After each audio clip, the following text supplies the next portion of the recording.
Nick, play that guitar. Wait a minute. Wait, this ain't the guitar. I wasn't. Where the guitar at? Was that line, Trey? You was not, but where the guitar at? I'm used to the guitar. What is this? No, it's supposed to be fun. Ain't not dun dun dun dun danger. No, man, we're over here hanging out, talking about some wrestling that we actually give a fuck about. It's been a long time since that's happened, right, Trey? It really has, man. And I had some fun on one program and a little bit of fun on the other one. We'll get to it, though. Oh, we'll get to it. So if you guys do not know what this is, it's MSA Ringside Hangout, obviously. But the thing is, though, is usually what we do is do reaction shows for WWE Raw, WWE SmackDown. And now, since we're doing another show, I'm going to go ahead and talk shit about the other one. You know what the issue I have with the Midnight Chat Tag sometimes and even the Ringside Hangout? I don't give a fuck sometimes. And you can tell my voice. Sometimes I'm watching Raw, 3 hours. I'm sorry. I ain't got no energy. It's been a lot of shit. And I won't speak for you, Trey, but I'm pretty sure you feel the same way. Yeah, pretty much, man. Like, that's my problem with wrestling. I ran about a little bit of WWE. It's like nothing happens in those 3 hours. We got lucky with SmackDown this week, yes, but with Raw, nothing happens. Yeah, and even with the Midnight Chat Tag. Look, I have fun with the Midnight Chat Tag and the Midweek Chat Tag, but I'm sorry. Lots of it is news, and we got to do that trend war stuff. You know, this is going to be something that I call it business, and I actually do think very, very highly of the MCA. But, you know, we got to do what we got to do, and sometimes these topics are something I don't care about. I'm sorry, but Deadpool 2, like, I didn't want to talk about that movie. I fucking hate Deadpool. You know? We got to do what we got to do, and this, you know, that stuff was not my comfort zone. My comfort zone is good fucking entertainment. And you know what, dude? I gotta tell you, I'm actually so happy because I think we have that tonight, man. I really do. How many times did we talk about independent wrestling, NJPW, Ring of Honor, all that stuff? I mean, Trey, you're the person who speaks the most for this stuff. You know what I mean? Oh yeah, I was the biggest component of it, and I remember back in the day. I calmed down on it as of late, where I was like, please let us do this. Please let us do this. And I almost got Anthony to do it, but then when he saw that one of the New Japan Pro Wrestling promo pay-per-views like 6 hours, he was like, no. Right now, I was writing something, but I guess I'll go ahead and show it. Max just said, I have the strongest urge to fart right now. I don't know if that's because of us. I mean, is that a compliment right now? I don't think it is, but I'll accept it anyway. I'll accept it anyway too. You know what I mean? I did think that I fathered my other son well enough for him not to be acting like that in public. I thought he was a lot better than that, but apparently he's not. So I don't know, Max. I mean, go ahead and fart. You're the only one there. Like I said, you're the only one. You're by yourself. It's a new show. We don't typically do this. We didn't really advertise it a whole lot. So sneak it up. And then when Raheem comes in and he's talking shit about me being gay or something, he was going to like, oh fuck, what's that? So, oh gosh, man. But no, I'm really glad that we're actually doing something like this, and I think we should just get right into the fucking show, man.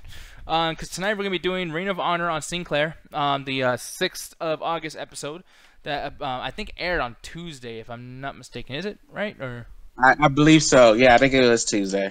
Yeah, it's weird. Like it's like the new episodes come out on Fridays, but they air at a certain point, and it's like, since I live in Arizona, I get them way later, because I think I get them on something called Comet TV or some shit. I don't know what the fuck. Or the Fight Network. So who knows what the case of the Ring of Honor, so I guess we'll be doing that pretty late. But Impact Wrestling, apparently, this is tonight's episode, and Trey, we watched this at 3 o'clock my time, which is 5 o'clock CST. What time did they even do that? That's the thing, like, it's weird because as I was watching TNA on one of their websites, like, it was airing live. So I guess on my time, because right now it's 9:50, and I watched TNA like 2-3 hours ago. I think it's like 7 o'clock is when it starts on Pop TV or whatever. Yeah, so it's really odd, but I guess we'll talk about that when we get to it. But, you know, I'm pretty much all over the place because I'm just excited that we're actually doing something. Oh, for some reason, Jen has diarrhea. That's interesting. Very attractive. I just, you know, just poop all over the goddamn... Yeah! Anyways, moving on. Jesus Christ. Here's some diarrhea for you. Here's some stinky, strong, urged fart. Our boy, someone I actually really appreciated and loved back in the day, man, CM Punk, is getting sued by his buddy, old Colt Cabana. Man... all I know about this, Trey, and I don't know if you read into this, because I know you like the dirt sheets. You and Hovig are two guys who like that shit sometimes. Maybe I might be wrong. I better shut my face. But apparently, Colt Cabana got sued as well during that entire thing of them talking about the WWE doctors during that infamous podcast where CM Punk basically used that as a therapy session, I guess. And I guess the fine was $500,000 roughly, and CM Punk said that he was going to take over or take care of Colt Cabana and say, hey man, I'm going to pay half of that, $256,000 I'm going to give you to pay this off. So after Colt Cabana and CM Punk's lawyers won the trial, CM Punk basically told Colt Cabana, hey dude, I'm sorry, but you're on your own. Now do I got that right, Trey, at all? Do you know? Yeah, you got it, 100%. Yeah, so, I mean, where's your opinion on this, man? Because I did not expect CM Punk to be this kind of person. You know, I mean, is there something in here where maybe people are just kind of villainizing him and he's really not that much of a villain? I mean, what do you think? Man, I think CM Punk screwed over his best friend, and that's unfortunate because I think about the Corey Graves thing. I know Corey Graves got a lot of crap for the whole dissing CM Punk thing, but Corey Graves and CM Punk were good friends and whatnot, and I feel like Colt Cabana's in that situation too. Colt Cabana put his neck out for CM Punk to the point where the WWE was pretty much wanting Colt Cabana to stay out of this, but he was like, "No, I'm helping my best friend." And now look at this: CM Punk can even help the best friend that he, sacrificed himself for. Like that's ridiculous, man. Colt Cabana was willing to go the line for CM Punk, but CM Punk wouldn't do the same thing for him, and that's unfortunate because. Like the fans are even saying this. Like the more of this stuff comes out, CM Punk's seeming more and more as a dick. Yeah, and man. I'm starting to agree. And hopefully I'm not saying this shit wrong at all. But Jet in the chat said like Colt Cabana. I was like, I guess that's like that song by Barry Manilow, like at the Coca Cabana. Good old Barry Manilow. I never knew what Barry Manilow looked until I just looked it up right now. And Trey, once again, the wrestling nerd in me. Every time I think about that song, I think of Coach singing the song and The Rock making fun of him. Yeah. Like, man, and that shit happened literally 17 years ago, and I still remember. And it was like a promo that no one talks about. Like, it was great. Yeah, man. But that's the thing. It's like my acknowledgement of Barry Manilow is wrestling. It's a stupid Rock promo. Like I watched too much fucking wrestling. It's ridiculous. But yeah, man, so, like, this whole thing when it comes to CM Punk, like, people, Ring of Honor's trying to get him back, they're trying to pay money for him. WWE, I think, have shown that they're open to it. I think Vince McMahon on the Stone Cold Steve Austin podcast even said, hey, man, I would love to have him back if he wants to. And I'm sorry that I did whatever on his wedding and all this shit. But at this point, man, it's like, do we even want CM Punk to come back at this point? Like, with all the shit that's going on and all the shit he talks about wrestling fans and wrestlers in general, him even not wanting to do Chris Jericho's podcast because he said Chris Jericho was trying to squeeze information out of him for his podcast and views. The guy sounds like a dick, and he just believes in his own hype too much, man. And I don't know if this is changing your opinion of him, but it is for me. It's definitely changing my opinion of CM Punk. But what do you think? The Corey Graves thing that happened, as much as, like I said, he got a lot of crap for it because of how immature he was being and whatnot. But from that, I could tell he was just a hurt friend. And I feel like Colt Cabana's in that situation too. Just by these two stories right here, I agree. My opinion on CM Punk has totally changed. That was a big CM Punk mark. So I hate that things are playing out the way they are, but this is just a situation of him showing his true colors. Like, of course, there's always going to be a person behind a persona, and we hype up the persona of CM Punk because he was our Stone Cold Steve Austin for the most part, and the fact that like behind the scenes of that, like this guy is 100% total dick, like, and he's not preaching what his character does or whatever. It's just an unfortunate thing, and it's unfortunate that he had to burn all the bridges he did for some odd reason. I mean, I get he hates wrestling nowadays, but I feel like there's a level of like burning your bridge with something you used to love and burning your friends, and your friends should still be there for you at the end of the day. And they tried to do that, but CM Punk wouldn't let them. So it's an unfortunate situation, man. It is poor CM, not poor CM Punk, but poor Colt Cabana, poor Corey Graves, and poor like all his friends that he burned besides AJ Lee. Yeah, so. And that's the thing. It's almost like, well, okay, well, when are we gonna hear some shit for that? And we're going to hear some shit from other UFC fighters and people that he wants to be working with. Because here's the thing, man. I felt sorry for CM Punk because of all the shit that was happening to him with UFC and losing so much and shit. But then it gets to a point where it's like, you know what, though? You thought you were so fucking awesome that you can just jump into the UFC and just beat everybody's asses because you believe in your hype that much. And it's like, you know what, dude? You're not that great. Maybe just stop acting like you're fucking amazing. Over here, BBM saying, ain't CM Punk going to TNA, which I never heard that rumor, but goddamn, that'd be honestly great. I'll be honest. But BBM saying, oh my god, making me switch. Now, you should be switching not for CM Punk, but just for TNA, I think. In my opinion. I don't know, because Trey didn't seem to like Impact Wrestling too much today. So we'll get into that later on. But, yeah, I mean, if CM Punk did return, not to WWE but somewhere else, do you think you'd follow him in that sense, just out of curiosity, or seeing what kind of performer he still is? What do you think? I think it's one of those things where I'm having a hard time separating the persona and the character because even just like I want to say Sunday or Saturday, I was watching those CM Punk promos and just enjoying it until this news came out where I'm just like, God, man, the more news comes out, I'm starting to hate CM Punk more and more, and then Yeah. it sucks, but like it's like I said, it's him showing his true colors. Like all the things that happened to him, UFC, honestly, it's karma. It's 100% karma that he thought he can go to UFC and be all this hot crap or whatever, but he ended up being nothing. And honestly, he deserves it. Yeah, man. It's funny too because now, like all these little like faces he makes and these things, I'm kind of like, damn, all I need is a little bit of subtext, and he looked like an evil motherfucker. like now I'm looking at him like, look at this piece of shit, and it's just like, wait, hold on, I liked this a year ago. One thing that I want to bring up too, man. Apparently, our girl Renee Young is actually doing some cool shit. She's gonna be announcing Raw, and man, I gotta tell you, dude. For a while, she was kind of irritating me a little bit. I think when she was on Raw Talk, and it's not her fault for Raw Talk. I mean, Raw Talk just fucking straight up sucks, anyways. But she'd be on there in the kickoff shows. You see this picture over here with the kickoff. She would nerd out too much, and sometimes it would feel like maybe she's too stressed out over the people yelling in her fucking ear the entire time. And she did slip up quite a bit. And I didn't like her little like Renee Uncovered show on WWE Network. I thought that shit was trash too.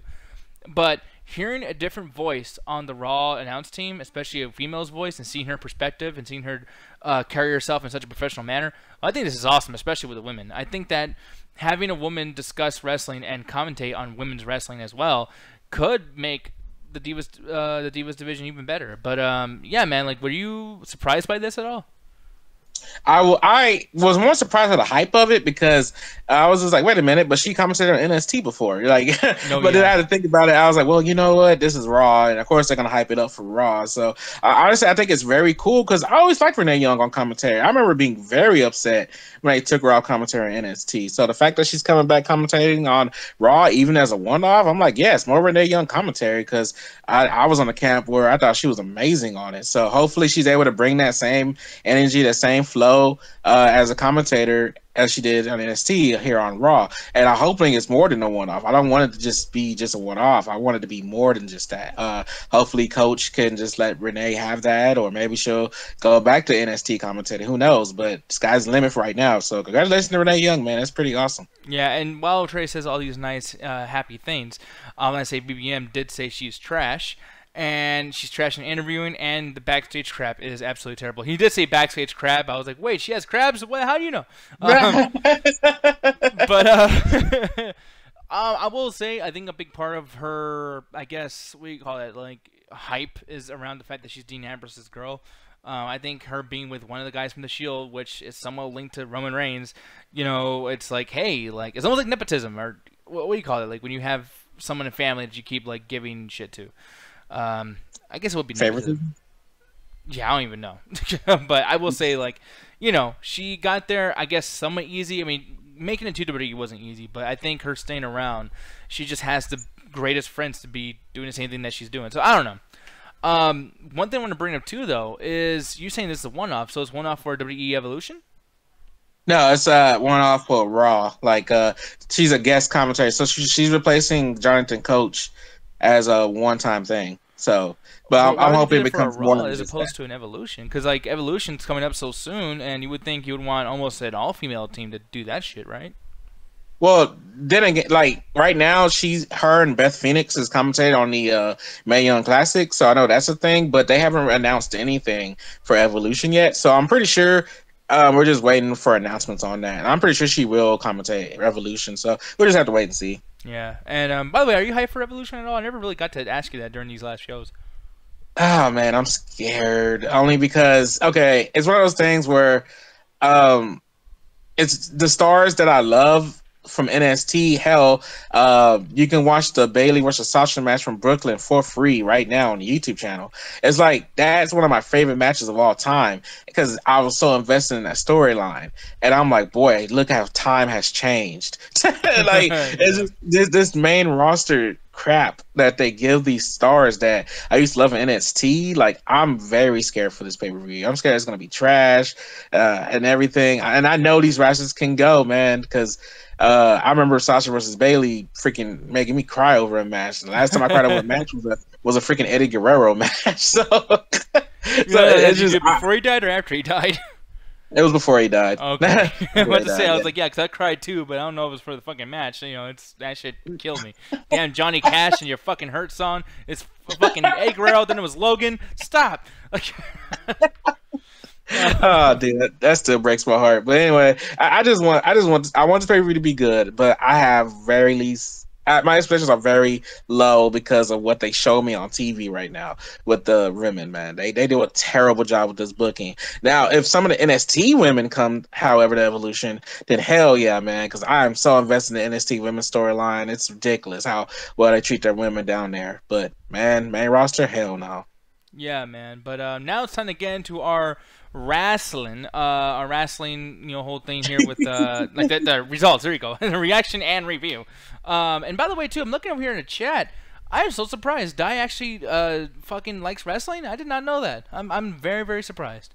Killer Khan. Wait, who's Killer Khan?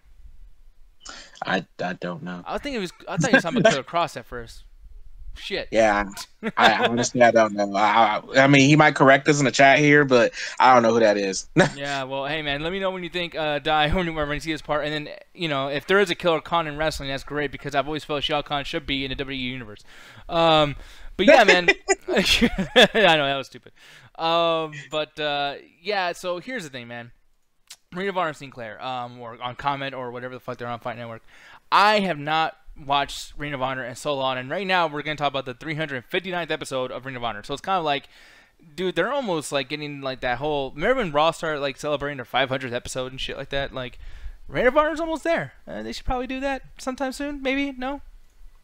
Hopefully, maybe. I mean, we'll do that. Like, I mean, right now they're celebrating the fact they got Madison Square Garden. So yeah, that's actually really fucking cool, and I'm pretty sure Vince is irate about that shit. Man, I'm pretty sure he's pissed off, man, because he tried to stop it, man. He really tried to stop it, but really, he did. Nope. Like, what do you try to stop, or what do you try to do, or whatever? Like, basically, they didn't want any other wrestling promotions to do Madison Square Garden because that's always been an exclusive WWE thing. But Madison Square Garden went ahead and made the deal with Ring of Honor and New Japan Pro Wrestling because it's a combination pay-per-view with the both of them. So I think this is the first wrestling promotion in a long time that's going to be at Madison Square Garden. Yeah, man. So here's the thing, man. Ring of Honor, like I said, I don't watch it. I know Trey doesn't watch a lot of it. But tonight, I gotta tell you, this shit started off with a bang. And so did TNA, and we'll get into that in a little bit. But like right away, I love the theme music of these wrestlers. When Silas Young came out, dude, that is a great fucking theme song. And I didn't know they had such a great production with the entrance ramps and everything too. I mean, granted they have stairs, and it kind of looks weird when that character's like, "I'm a badass, but let me be careful with these fucking steps." It's one thing with that. But like Silas Young, I've never heard of him. I don't even know if I'm saying his name right. But dude, what an entrance! Like he commands that you pay the fuck attention, right? He does. He really does, and he did an amazing. Because I have no idea who he is either. I know a few of these stars on Ring of Honor because of TNA past and New Japan Pro Wrestling, but other than that, like this Silas Young made me be like, okay, I'm gonna research more of this guy because he pretty much owned the arena. Yeah, man. And by the way, too, one thing I want to bring up is that we did. Because earlier I was confused, like, hey, when did this air? Apparently it aired on the 4th. I guess it airs on Saturdays, but it happened on the 3rd, which is a Friday, and then we get it on the 7th. So 3 different days, people. But I feel like that is kind of important to note because I don't know, like some people are like, this is some old shit. Well, it's new for me, motherfucker. But the thing is, I did like that when this guy came out, it was pretty cool. But then obviously, like right away with the show, you don't wait for shit to happen. Like they tell you right away, like, here's all these other, matches that are coming up. And like I said, this is the interest I was talking about. He kind of looks like a young Jake Roberts if you really think about it. Like, but see how he's a badass just walking around like, yeah, I'm the last real man. Fuck you, talking shit to the audience. This is something that I really wish WWE would have continued to do with some of their characters. I mean, they kind of had a chance with that one guy from CWC. Do you know what guy I'm talking about? Drew Gulak, I think his name is. Yeah, but they kind of dropped that character. Now he's like He's like Dolph Ziggler from when he first appeared with the whole, "Hey, my name's Dolph Ziggler." Like he's doing that now. Yeah, yeah. So you know, what I mean, and I wish that they would put emphasis on that type of wrestler, but they don't. But yeah, like for me, when I see a character actually, whether they're clapping hands or talking shit, I love a character who's actually going to talk to the audience the way this guy was. It's really, really cool. But then I didn't know that the Morrissey Machine Guns were actually still together. You know, you got fucking Chris Sabin coming out here. Once again, another great entrance. I love this shit. Alex Shelley was with them. Apparently, Alex Shelley is injured, which back in the day, if you guys remember TNA back in 2011 with the Immortals and all those guys coming out, Alex Shelley was always injured. So it's nice to know that things have not changed. But yeah, like when you saw the Morrissey Machine Guns, man, did this excite you at all? Does it got you nostalgic for TNA stuff? It did, man. That was a flashback for me. I was like, "Holy crap! I can't believe this is who's on screen right now." I had no idea they were doing Ring of Honor stuff. No idea. I thought they were just gone to the pasture because I was like, "Man, I remember watching all the awesome matches they used to have." So the fact they appeared here, like, I'm like, "Hell yeah, that's great." I mean, granted, yeah, Alex Shelley's injured, and from what I remember correctly, he's retiring from that injury too. Oh, really? I did not know that. Yeah, yeah, because apparently the injury is very bad. So. Yeah, and once again, people, another thing about taking shit seriously. I'm looking over here. They got tail of the tape. You know, Pro Debut 2000, Pro Debut 2002. You know that there's some history with these guys. You know that they've done a bunch of shit. You know that one guy is from Detroit, Michigan, and the other guy is from Milwaukee, Wisconsin. It's like there's a reason to care without knowing this character because now I'm like, hey, man, he's ripping, like, Wisconsin. Like, oh, shit, dude, he's been here since 2002. Man, 16 years in the business. This is a bad motherfucker. It's like, I so appreciate details like that, man. That's so important. When they do it with boxing all the time, where you have a backstory, you make it up in your fucking head because you know what their backstory and their background is. And Ring of Honor realizes that you can do that. You know what I mean? Right. I mean, does tail of the tape stuff matter to you at all? Oh, I love that crap, man. Like, matter of fact, like fans on Reddit make that stuff for WWE pay-per-views and stuff, and it makes me wish that's something WWE would actually do when it's not some bullcrap gimmick stuff like with Brock Lesnar or whatnot. Like, I want to see this all the time, tell the tape stuff, because like even if I don't know, like as you said, who the character is, at least they'll give us some more backstory on them and like let us know, like, okay, like this is their history and that's what's gonna play into this, and let's see how they do in the ring. Yeah, man, and I like how Gary's in here too, calling us bitches already. I like that, talking shit to the audience. Fuck you too, Gary. No, but Dice Time of Rush Hour. As long as you guys are here, you talk about any goddamn thing you want. How was your guys' day? But I love that stuff. But yeah, like, and one thing too, you know, these pictures, the characterizations. It's almost like when you create a character in a video game or something. It's like, hey, what do I want to get across through this one still? And like here, you know, you got rough, old, mustache wearing badass on the right, and then you got cool dude who's like, yeah, man, what's up, dude? Like, I just, once again, great. Like, I know the character without knowing shit about the storyline because I haven't watched wrestling. And this welcomed me with open arms. With WWE, I start off with Roman Reigns talking shit in the middle of the ring, and I'm like, who, what, why, where, when, what? Like, you know? So, once again, I know I'm, you know, really emphasizing a lot of shit that probably doesn't matter to Ring of Honor fans, but this stuff is important, people. This is what's going to make this company go higher and higher. Now, as far as the wrestling goes, I got to tell you, this first match, probably not the best. It was cool. I like a brawler and everything. I like the tie-ups and the whole, like that shit right there, throwing him out the ring. That was silly. You know, there's a lot of really odd, you know, psychology that's in the game, that's in the match. I just, it's kind of odd to me. But what do you think about it, man? It got better near the end. Honestly, it took a while for it to pick up at all, but when it did pick up, it got pretty interesting, and the end of the match was pretty good. So it was fine. It was fine for what it was. Yeah, man. And then Silas Young won, which is pretty cool. It's cool to see that somebody I care about, Chris Sabin, did not win, and then you see somebody who I didn't really know anything about, and he wins, and it's like, okay, cool. Like, now I know this guy is so good that he's better than somebody that I know is good, and now I've just been welcomed to this new character and what he's going to do next.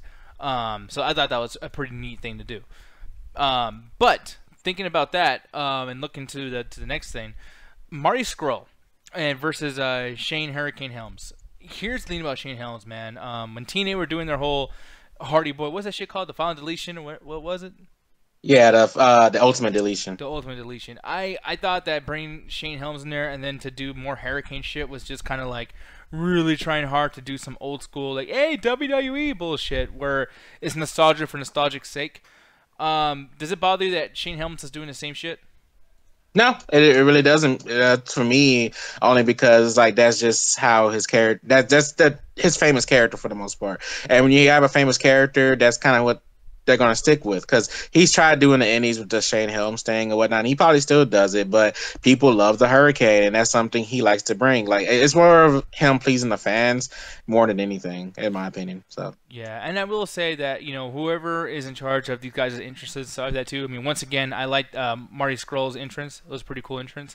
I will say too, though, that I like how because the music was bad for Hurricane. I'm sorry, but it's like they take it seriously enough to be like, what, dude, we're going all out. Here's this big, instrumental music. We're not making a joke out of it. Here's the fans throwing these fucking little like green leafy things into the ring while he's doing his taunt.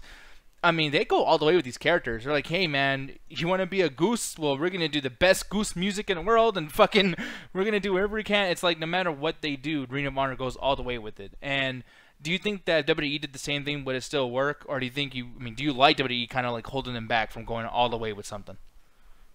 Man, that's a tricky situation in my opinion because, like, I want them to go all the way all the time for the most part, and that could be me being spoiled because that's something that happens on New Japan Pro Wrestling all the time for the most part. But it's just I'd rather them go all out. I'd rather them do it all the time because it'll be more investment from me anyway. Because like I'm more in the ring kind of guy anyway, so me seeing stuff in the ring and that stuff happening is gonna mean more to me than just all these storylines that they try to force or jobber matches and stuff like that. So yeah, it's more of I like it going all the way. Now, if you're in the audience for this match, man, would you say that Hurricane still got it on the whole thing? Man, dude, I love this match. Really? No, I would. I thought this match was great. I loved every minute of it. I love Marty Scurll because he's one of the Bullet Club members who's on New Japan Pro Wrestling. So I know a lot about his wrestling ability, and I thought him and Hurricane did an amazing job. And plus, it was a smart idea for them to do Marty versus Hurricane because Marty's gimmick is he's the villain. Like that's his thing, the villain Marty Scurll of the Bullet Club. So, and the fact that Hurricane Helms went against him in this match, like it made sense. And the storyline of evil versus good was seen very through in this match, and I loved it. Now, with that said, though, and this is the issue that we have with WWE sometimes, is they give out. Like, for instance, I will say for Raw 25, it was stupid to have Matt Hardy versus Bray Wyatt. I think sometimes it's stupid to have Mojo Rawley versus Bobby Roode, or him versus Zack Ryder when that should happen. So it's like, was this the same situation where they probably should have waited for a pay-per-view to have this match, or are they leading up to something where it's like, okay, you know what? There's a big, like, 4-on-4, whatever the fuck match, and Hurricane will be part of it as well as Marty Scurll. The only reason why I'm saying no on this, because if I'm correct on this by the commentary, this was Hurricane's like debut Ring of Honor match, and it was their way of bringing them in. And even then, the way the match ended, it could set up for more banter between these two, because it did end in a way where Marty won in a villainous way, and it could be more of the hero trying to come back and get the comeuppance on the villain. Like the villain got away with it and everything, but now he has to go back and plan things out and whatnot. So that's kind of my little mini Bill Booker on that. So yeah, so even though they gave the match for free, I do agree with you on that, Nick. I feel like they did an all right job with the storyline where it could continue if they wanted to. Yeah, and WWE back in the day for WWF Attitude, they always gave the matches for free too. I saw Stone Cold versus The Rock 4 times on Raw. But the thing is like this, it made sense to be like, oh, like that was good, but you know what? The Rock's a bitch, or the Undertaker fucked up and got in the ring, and it's like it made sense to keep going in that route and do it again. And then WrestleMania was still special. Like this, I thought the way he did the low blow and the referee thing, it didn't make the referee look stupid for one. He just pushed him right into the referee, and it makes sense where the referee won't be like, hey, fucking cut the match, blah blah. Like everything made sense. No one looked stupid. So I thought that was pretty cool, and it would make sense for them to fight again. But I will say, Hurricane was wearing a belt. I mean, isn't he IWGP champion? I don't think so. If I don't know, he's not IWGP champ because right now the only IWGP champions that showed up in this show was the Bullet Club with the tag team titles. I don't think any other IWGP champion showed up. Oh, okay then. Well then, shit. I guess I was wrong. I remember like, and that's a lot of letters too. Like IWGP. I know. I messed it up a few times. Yeah, I know. I was actually practicing in the bathroom. Like, okay, for the show Ringside Hangout tonight, IWGP. So, yeah, man. But no, it's cool as shit to see Hurricane back. He's a little out of shape, but still can wrestle his ass off, and it goes into like if you're in ring shape versus just being in shape. And Hurricane, despite how old he is, etc., he can still go. Thought that was cool as shit. But then we get into some confusing stuff, man. That main event, brother. I'm sorry, but Los Ingobernables. I can never say it either. If Ruthless was on the show right now, he would correct us both because I mess it up all the time. Yeah, but basically it's a team made up of Evil, Sonata, and Bushi. Or Bussy, or whatever the fuck they're called. It's Bushy. It's Bushy. You said it right. Okay, cool. And, they defeated the Bullet Club and SoCal Uncensored, which, man, I gotta say, bravo for Christopher Daniels and Frankie Kazarian still being together. Man, I love that because I love them as Bad Influence. And that new guy, I keep forgetting his name, but yeah, Scorpio Sky. I love those three, man. Like the SCU, man, they're great. I love that gimmick so freaking much, man, because they do it on the Bullet Club's YouTube channel, Being the Elite. The SCU thing is great, and it's over, and I really loved them in this match. But go ahead. Well, no, it's just this match was confusing. I feel like, look, I'm a guy who's not into the show, I'm new to this, so blah blah blah. But it's like the only people who had, and here they are right here, the Young Bucks. They're the only people who had any kind of coordination or color coordination of like, okay, like, yeah, we are a team. And the announcers, I'm sorry, but like the announcers kind of got a little lazy where it's like, here comes, Sonata, and then Evil's gonna, and then blah blah blah. I'm like, okay, dude, like this is why we can't get fans who don't like wrestling to watch not WWE, because you guys just expect that since I'm watching shit anyways, I know everything. Like I don't know everything. You know what I mean? Like, right. WWE will be like, hey, last week Roman Reigns did the thing with a spear and then fucking blah, blah, blah, blah. And here's a replay from last week where fucking Alicia Fox said, fuck you, Ronda, and this is why Ronda's fighting her now. You get something. But this, it's like, the wrestlers! Wrestling! Like, fuck you, man. And I was confused the whole way through, man. Like, at the end, I still didn't know who won. Like, I know that, now, especially after, like, doing the prep and everything, like, I'm very, very sure that Los Ingobernables de Japan won. Hey, you got closer than me, man. Yeah. But it's like, I know they won, but, when I first watched it, no, I rewinded it 4 times, y'all. Like, I swear to God. All I knew is that Sonata, because I know that name was easy and that guy looked different. But the Bullet Club, yeah. I thought the Bullet Club was with fucking SoCal. I was like, oh, as is part of SoCal? Or Bullet Club? I was like, what the fuck? But did you have the same issue? Like, was this confusing for you at all, or do you know these guys pretty well that you're like, nah, he's not Bullet Club, like, the whole thing?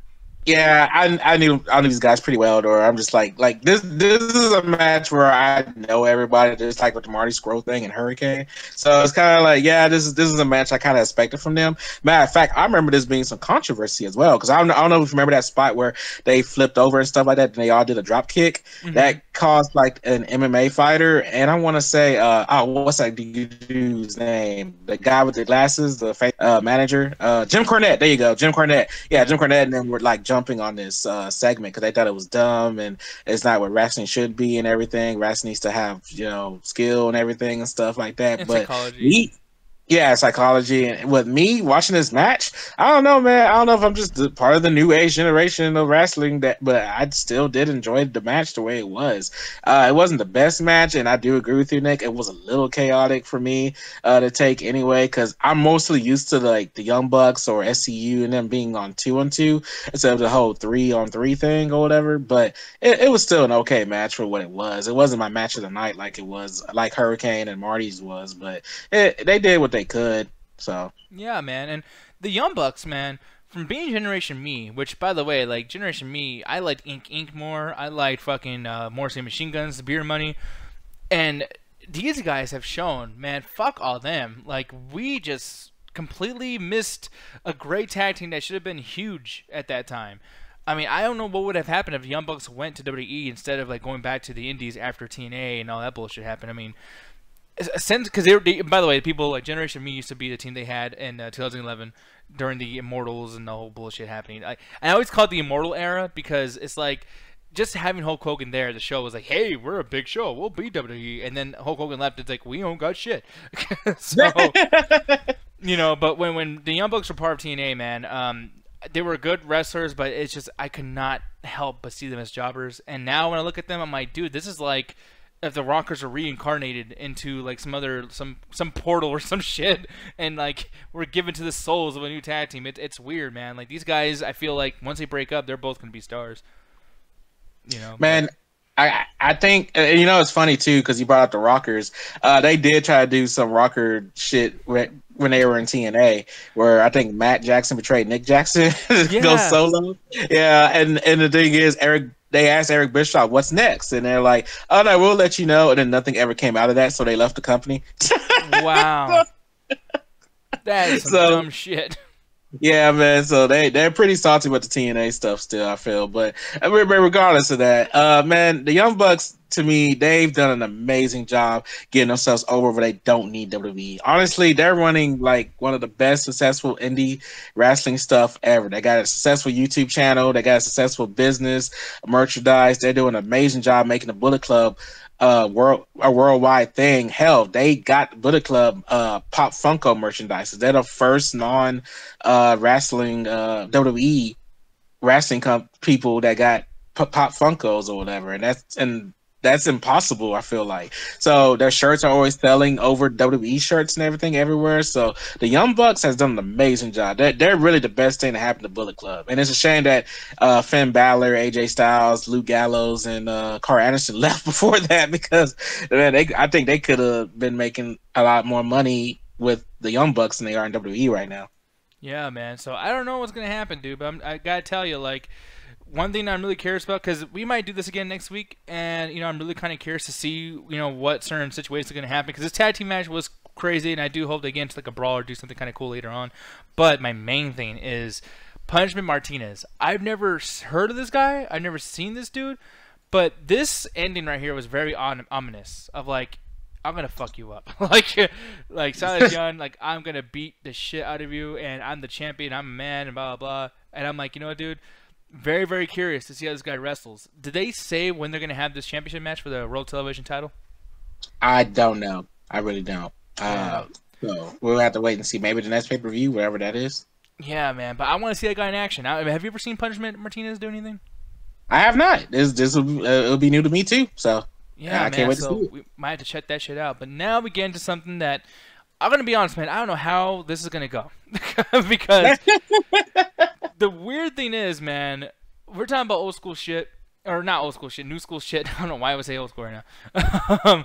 But the thing is when I first brought this up to you, even tonight, and I was like, oh man, we're gonna do this. You're just like, kind of like, man, fuck this. Like this is just some garbage. But it started off so awesome, man. Like, it did. Dude, that really brawl was some invasion angle brawl shit. Like, look at that. That is badass, dude. That's a fucking game fight. It really was. And you know what? In this old school TNA, man, like, you got Conan leading the new Lax, and then you got the OG Lax trying to, be like, hey, motherfucker, like, we're still here. Like, you thought you can move on, make a new group without us, and they call themselves the OGs now. The whole storyline with this, from what I have been following on, like, social media and stuff, it has been pretty awesome. And the fact that this started off the show, freaking great, man. This was some Attitude Era throwback stuff here, man. Not even WWE related, WCW maybe. So I love this a lot. Yeah, like there's a scene, man, and I have to show this people because this was like legitimately scary, and I gotta show you because they started fighting up the stairs, and they're fighting security at this point now. I mean, this is kind of a cool spot. He's like threatening to like drop him off the fucking staircase, which if you fell, people, that'd be it. I mean, let's just be honest, man. Yeah. Sometimes wrestling does shit where it's like, okay, that would not hurt. No, that would fucking hurt. But this over here now, he looks like he's about to throw him off the fucking stairs, and he throws him against the wall, which still is crazy. But WWE would never do that shit. Ever. Never. This guy did a razor edge against the wall, dude. That was freaking like, oh my God. I couldn't believe it. I was like, dang, TNA? What the heck, man? Yeah, insane. And then the show starts. What's this?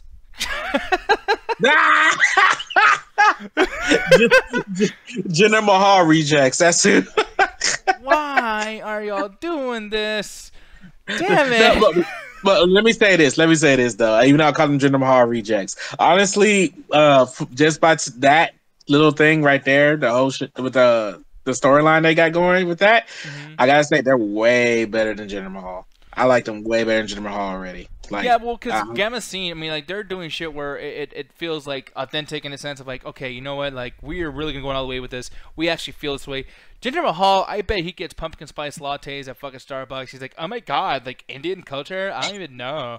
Like, he's playing a character, you know? I mean, clearly. yeah. You know, he's just of Indian, or, well, I forgot what it was, but, you know, he has that race, yes, but you could tell it's disingenuous when he talks. And he's like, "Oh, the Maharaja." It's like, dude, I'm pretty sure he doesn't know shit about Maharaja. You know, he's playing a character. You know, and this, I don't know. I mean, maybe they don't know shit either about this in real life, but they did a good job portraying it. You know, but at the same time, this is a weird, like, off-culture type storyline here, man. And for me personally, like, you don't start off the show like this. You know, like, because the guys that are fighting against, and his name sounds like Tajiri, but it's not. But they're a Japanese group, and it's like, dude, we're Americans. We watch this show. It's in America. Like, I think you should probably placate to, like, your foundation, right? I mean, am I wrong for saying that at all? The issue I had with this anyway, I mean, I get they were in Canada and whatnot, but the issue I had in this was the uh, what's that dude's P.D. name? PD Williams. Williams? Yeah, PD Williams and Bone Soldier. Like Bone Soldier is part of the Bullet Club anyway. So Oh, okay. and PD Williams, like he's pretty much a face. I was like, Bone Soldier's there. He's representing Bullet Club still because he's doing a two sweet and he has this Bullet Club mask. And I'm just like, I'm confused here. Like, why are they teaming up with each other? Like, I at least suspected after the match was over that the betrayal was going to happen, but nothing happened. So I was just more confused than anything about this. Like, and I know it's not really answering your question, Nick, but Yeah. honestly, that was really a main confusion I had on that. More that I think kind of relates to that because I'm like, well, the Jinder Mahal rejects. I don't know their tag team name. They like were. I feel like they should have been more synchronized in one because they're a legit tag team. So I thought it made sense for them. But these two guys, Petey Williams and Bone Soldier, nah, it shouldn't have been a thing. Sorry about this. Someone was talking to my thing. But anyways, no, and I completely agree. Where it's like, okay, yeah, like this is seem somewhat random. I will say that the ending of the match, or whatever, when you know, Petey Williams did the what's this shit called, the Destroyer. The Canadian Destroyer. Yeah, like that was cool. It's a cool ending as far as action goes. But I mean, it was very like, especially with Gamma being like, "Oh, like I hate these guys, my team." Brr. And I'm like, this is some fucking straight up WWE fucking like you know, like basic heel shit. Where you guys could have done a lot better. I mean, we just got done watching Ring of Honor, which, you know, did great in all these forms. And, you know, I don't know, it's just kind of odd, especially considering that WWE is doing this thing now. And I know I keep referring shit to WWE, but this is all I know, people. I'm sorry. But with WWE, you know, the show has been starting lately with Seth Rollins matches or Roman Reigns promos, like, you know, big shit to get started. This, very relaxed match. I mean, I don't know who this guy is from the Desi Hit Squad. What's his name? The dude, he's not in the ring, but he's out the ring choking Petey Williams. Man, I guess I don't know none of their names. I just call them the Jinder Mahal rejects. Okay. Well, this guy, I thought he was Kenny Keane at first. And maybe I was like, oh, every black guy's the same. But it's just like, I was like, dude, this guy walks, talks, throws, drop kicks and shit just like Kenny Keane. And Kenny Keane's with Ring of Honor again right now, I think. And I don't know if he's with Red Titus again. But this dude, and now he's wrestling. I'm sorry, I was trying to find a clip. But like, look at that shit. Like, that's literally Cody Rhodes' fucking finisher. You know, that weird Nick Twilt thing. And then this, I'm just like, this guy's fucking great. You know, and he's being pulled down by this stupid storyline. It fucking sucks, man. But yeah, Petey Williams won. It is what it is, man. I think the match is pretty cool. But then we get into Pentagon Jr. Now, do you know anything about Pentagon Jr.? All I know is that he's part of Lucha on the ground. Okay, I gotta tell you, man. I'm not saying I'm against, you know, wrestling from you know, Lucha Underground or Mexicans or whatever, but the boy has a lucha mask on. The shit's odd. Okay, like, you know what I mean? Like, we already had a match from these cultures going at it and that are not really around the American Foundation. And when I see this happen on this screen and I'm watching more wrestling, I feel like I am watching Lucha Underground. And I will be honest, Impact Wrestling is not as good as Lucha Underground. You know, so it's like, why am I watching this as opposed to any kind of Lucha Libre or Mexican wrestling? You know, it's kind of odd to me. Did that bother you at all? Nah, it didn't really bother me at all. I was okay with it mostly because like I already get this crap in WWE. It's up. The only thing with Pentagon Junior, he's way more vulgar, man. Did you see how many times he got bleeped out? Yeah. It was No. cursing up a storm. But yeah, that didn't bother me though. So And I feel like some of him too is kind of ruining Mass Idol because I guess he's in a storyline with Mass Idol. I could be wrong. Am I wrong about that? that's what it seems like. That's Okay. 100% what it seems like. So But with Mass Idol, I don't know if you watched, but a month ago, Mass Idol was the heel, and he was fucking with, well, I think it was Eddie Edwards, and it was a bloody, like, he was, like, cutting up his eye and shit. Like, it was fucked up, man. And he even did himself with Alberto Del Rio before he got fired or whatever.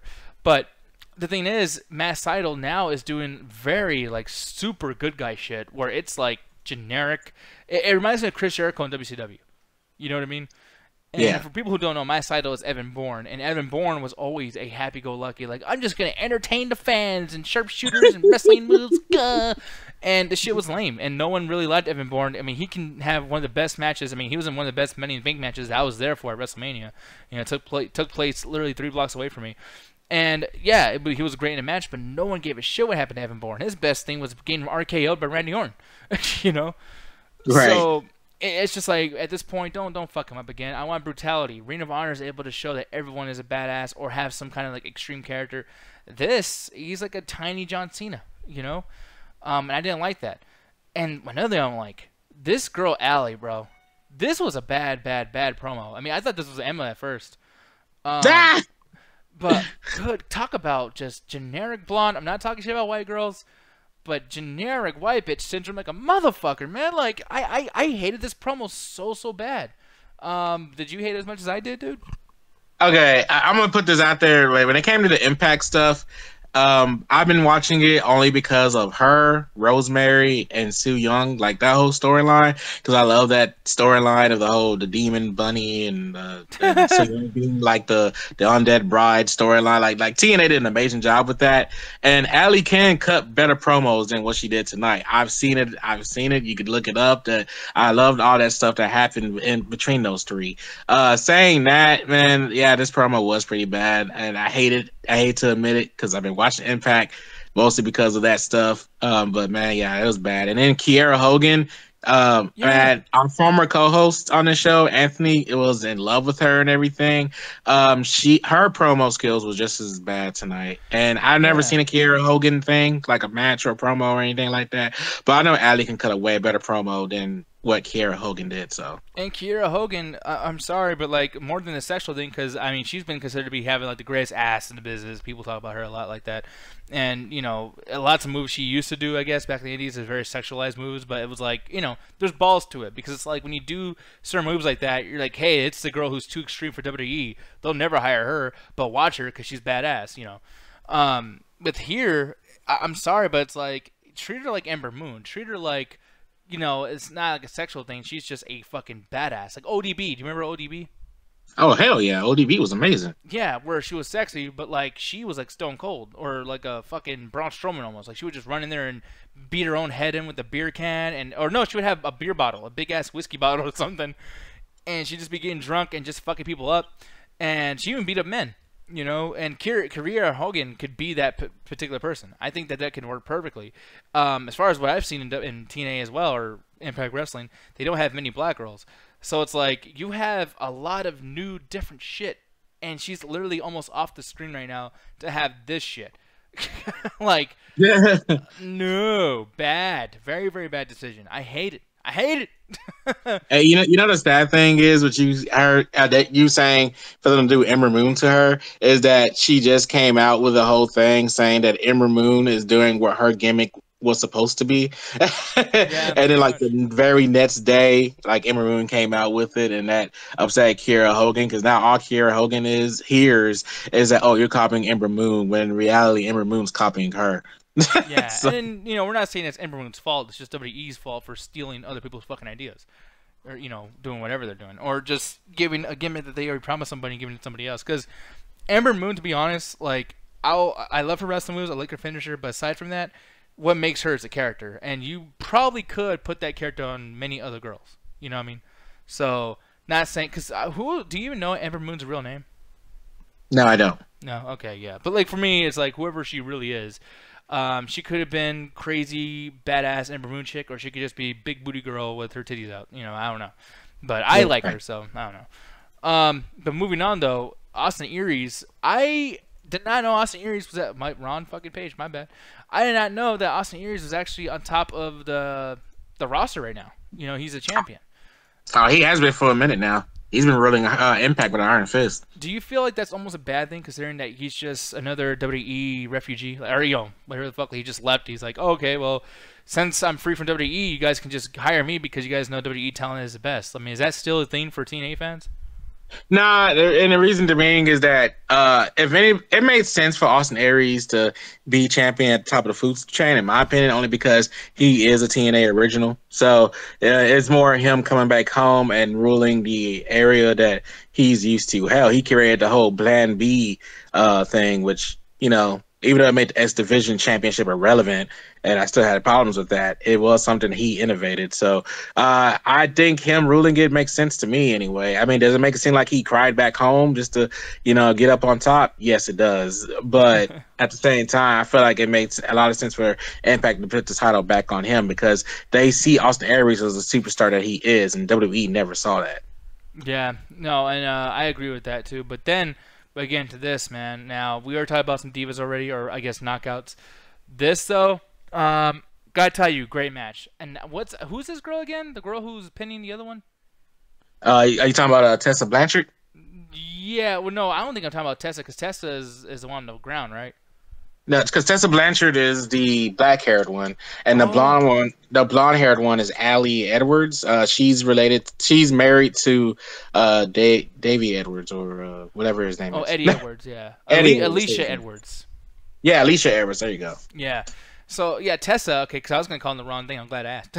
But Tessa Blanchard, dude, this chick is fucking awesome, man. Like, she is just. I mean, see how serious she is, and yet, you know, she's still got sex appeal of her thumb being up at her ass and everything. I'm sure guys fucking love that shit. But I mean, look at every punch. Like that short arm clothesline, that is some fucking hard. Like that has to hurt, man. You can't fake that. You know, she reminds me a little bit of Bradshaw. It's just everything she's doing is just hard pounding. I know it's not who we're talking about, fucking women, but like. It's so badass, and I love seeing a powerhouse that doesn't have to be a big obese chick, you know, like Awesome Khan or someone who's really, really muscular like Beth Phoenix. It's like, no, she's just a badass. She's just a brawler. Did you like this match at all? And what do you think about Tessa Blanchard? I was okay with the match. It wasn't the best match, but it was more of a Tessa Blanchard show out match in my opinion because she has a little bit of a storyline with Allie right now.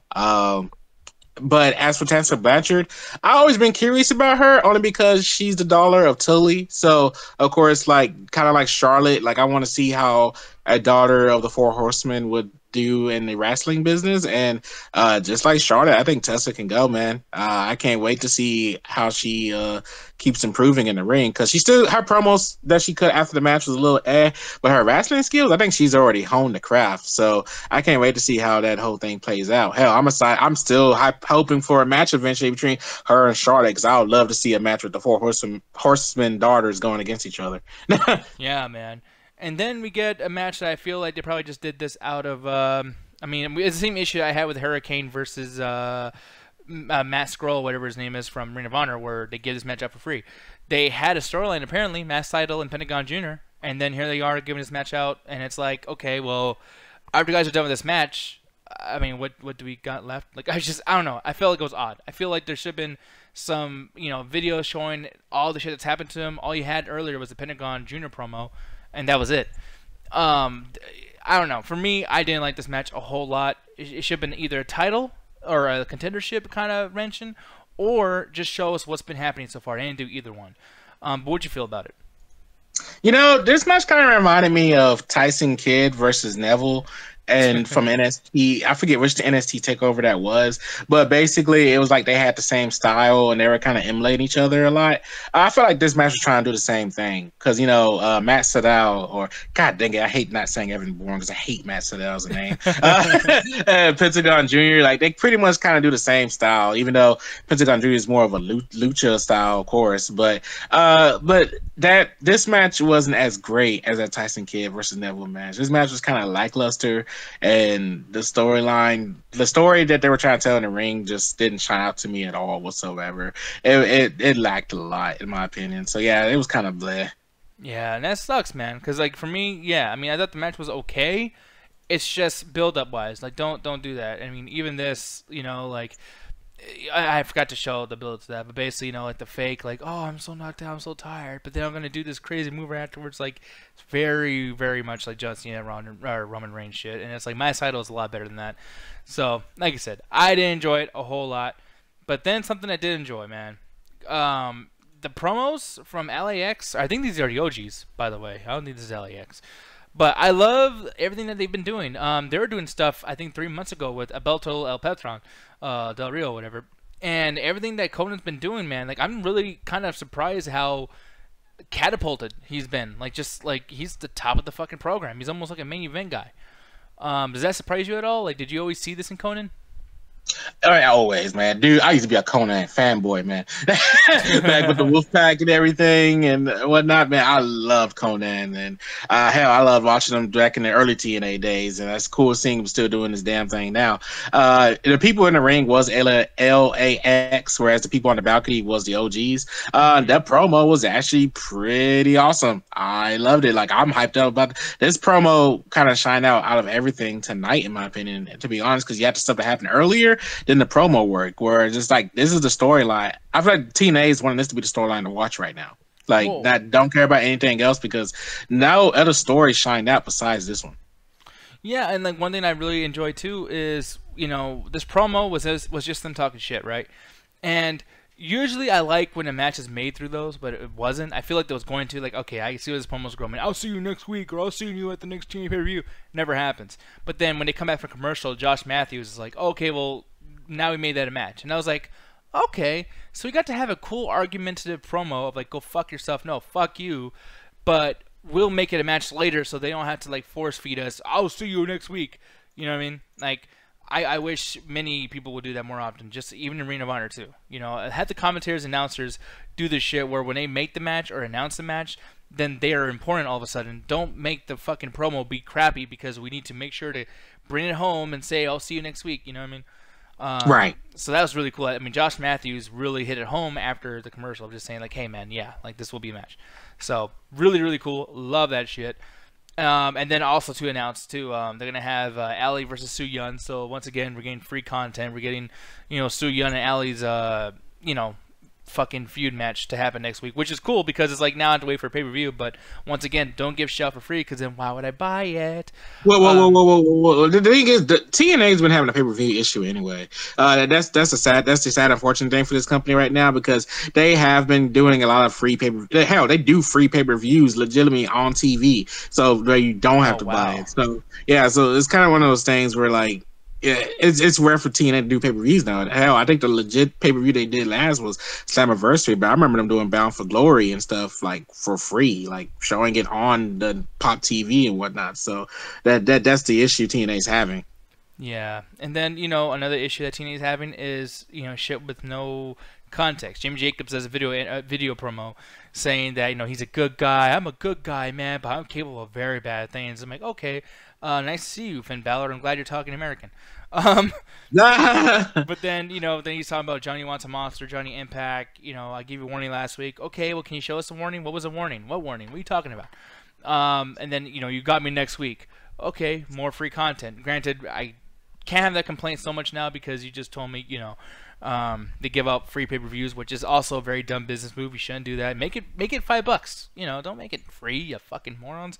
But yeah, Johnny Impact. I forgot he was on here. That's really cool that Johnny Impact's there. I thought he was only going to be there for Slammiversary, but I guess they're keeping him, which is super cool. And if you guys don't know, Johnny Impact is John Morrison from WWE, which, man, he's still as badass as he was back then, man. Like, did you watch his Slammiversary match? I have not yet. I still haven't watched that match. Yeah, it was like the first match of the show, and man, yeah, seriously, John Morrison's one of the best fucking wrestlers out there. I'm glad he didn't let Melina get his ass down.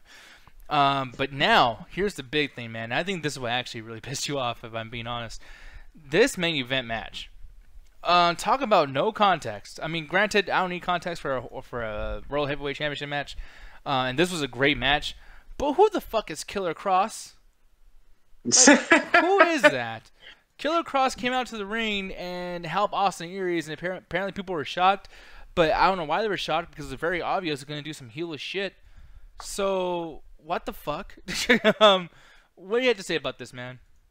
This match sucked. I was so mad. I wanted to be excited for it too. I keep saying his name wrong. Eddie Edwards, right? Is that his name? Yeah, man. I can't buy him as this like unhinged character or whatnot. I just don't buy it, man. It just seems so forced and everything. The commentary messed up too, because that scene you just saw right there, they said he hit Austin Aries on the head when he legitimately hit him on the shoulder. It just a lot of stuff that bothered me about this, man. I'm like, really, this match was weak. The storytelling just blah. They did not care in this match. That's how honestly I feel about it. I mean, I know I just praised Austin Aries, but it's like if you're gonna do a match where people just don't care, if you don't care about being in that ring, then why even have it, man? And then even then, Eddie Edwards, like I said, this whole stupid storyline he got going is dumb. Like, I just want to go back to being a tag team at this point. I mean, I heard he's been doing awesome as a single competitor, but tonight I did not see that at all. This main event was just trash, man. If I wanted to watch a trash main event, I'll go back and put on Raw. Yeah, and like, look at this horrible acting, like like what? There you go. Like that's laughable. I'm sorry if I was watching this like, oh man, hey guys, like girlfriend, mom, niece, nephews, like let's watch some wrestling. You guys ready? Oh man, great match, right? Holy shit, this candlestick. Even though Eddie Edwards started making out with the candlestick, what the fuck?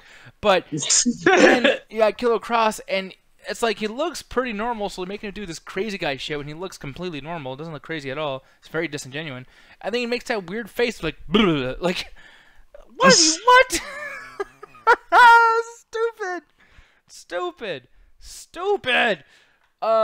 With that said, I gotta tell you, we'll get into ratings for everything now, because I think it's time. For Ring of Honor, I gotta tell you, out of 5, because I'm gonna put in the fact that the production quality kind of messes up a little bit for me, and just the fact that like apparently it's old but not the whole confusion thing, whatever the fuck, I don't know.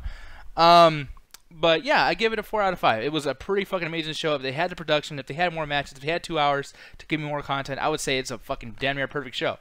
But they don't have that, and maybe it might not be their fault, but I mean, I'm watching it, and I gotta rate it for what I think it is, and it wasn't that great. But yeah, 4 out of 5 for Ring of Honor. Better than anything WWE did this week. But what would you give Ring of Honor?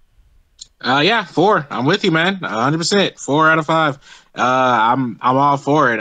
My only problem is that there was really no storylines here, or it was more just the matches just to have a match.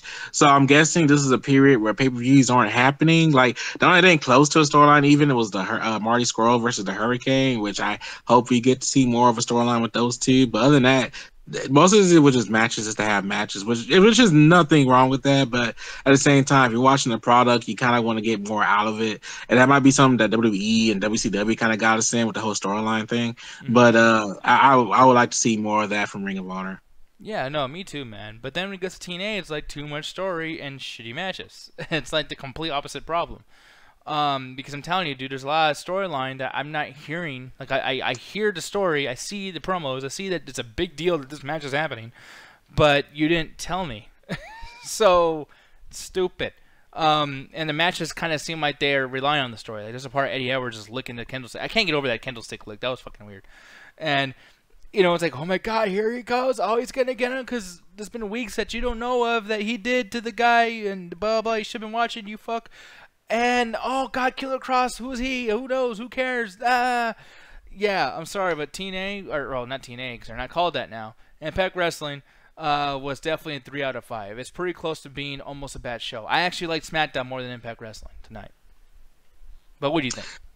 Oh, yeah, I think I'm with you again. 3 out of 5, man. There was just a lot going on, and a lot of, even some backstage segment, like the one with Gardo, and like I had no idea what was going on with that.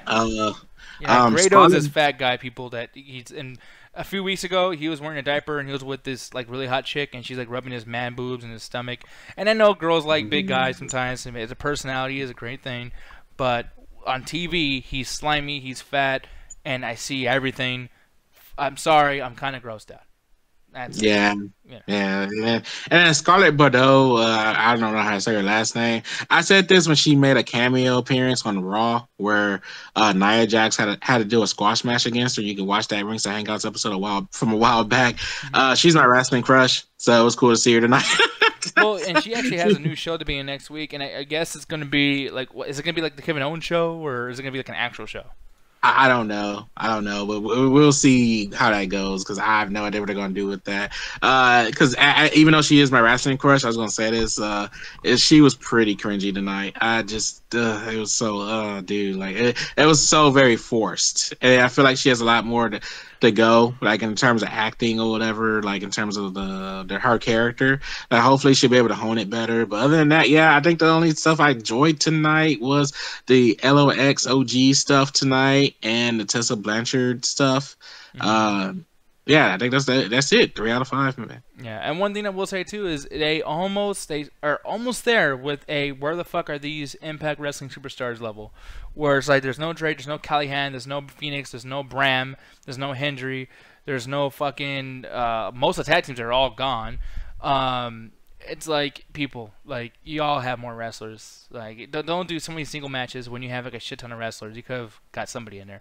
I actually think Alberto El Patron is still in TNA or Impact. So it's like, where the fuck was he I think at? he Like, got fired. I think he got fired. oh, he got fired. Okay, and Rich Swann too. Rich Swann was on there last week. So, Yeah, I where's know Rich dude, where Swann? he was. And Sammy Callahan, that was another thing. That weird segment with him and the two other guys. I don't know who those two other guys with, and he was forced to shave somebody's head. Oh, yeah, you're right. He shaved. God damn, I can't remember who the fuck it was, but he shaved somebody's head. Yeah. And you know what? Same thing with Ring of Honor too. Granted, they only have 1 hour, so I will forgive it. But like, dude, Bully Ray is one of your biggest superstars. You can't have Bully Ray on Ring of Honor at some point at all. The whole hour. Like, come on, NXT is able to do this, y'all. You do it. Shit. Yeah. You know. But yeah. So I don't know if do you have the same issue with that, by the way? Before we can move on.